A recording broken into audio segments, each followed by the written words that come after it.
পরিত্যক্ত জায়গায় প্রথমে ব্রয়লার মুরগির ফার্ম দিয়ে শুরু করলেও এখন তার পাশাপাশি কোয়েল পাখির খামার তৈরি করে স্বাবলম্বী গোলাপগঞ্জ উপজেলার আমুরা ইউপির ফাহিম আহমদ। এই যে জায়গাটা দেখা, এইটা পরিত্যক্ত হিসাবে এমনি পড়ে থাকছিল।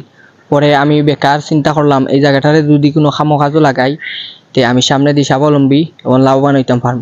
এই চিন্তাধারা করিয়া আমি শুরু করলাম ব্রয়লার মুরগর খামার। ব্রয়লার মুরগ পরে আমরা কোয়েল পাখি তুলছি। খামারটি দেওয়ার পর শুধু ফাহিম আহমেদই স্বাবলম্বী হননি। ফাহিমের গড়া আলহামদুলিল্লাহ এগ্রো নামের এই খামারটিতে কর্মসংস্থান হয়েছে আরও ৩ জনের। অল্প সময়ে বেশি লাভ হওয়ায় ফাহিম এখন পরিকল্পনা করছেন এগ্রোটি আরো বড় করার। আমি প্রথমে একদিনের 1000 পিস কোয়েল পাখির বাচ্চা আনছিলাম। এইগুলা থাকি প্রায় 10 থেকে 12,000 টাকা লাভ পাইছি 15 থেকে 20 দিনে। এর কারণে আমরা ইচ্ছা আছে সামনের দিকে আরো একটা এইরকম খামার করার ইচ্ছা আছে।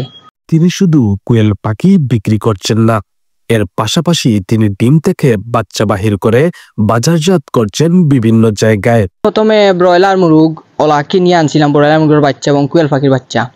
ওগুলা থাকি লাভ হরি ভাই আমি একটা ইনকিউবেটর কিনছি।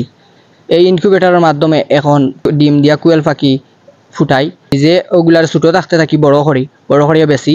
এখন আমি বিভিন্ন অনুষ্ঠানে সেল দিয়া থাকি, বিয়ার অনুষ্ঠান আরো বিভিন্ন অনুষ্ঠানে সেল দিয়া থাকি। অল্প সময়ে ফাহিমের গড়ে তোলা উপজেলার আমুরা ইউপির ডাম্পাল এলাকায় অবস্থিত পরিবেশ বান্ধব আলহামদুলিল্লাহ এগ্রো এখন সবার কাছে পরিচিত হয়ে উঠেছে। শামিল সেন, জি24।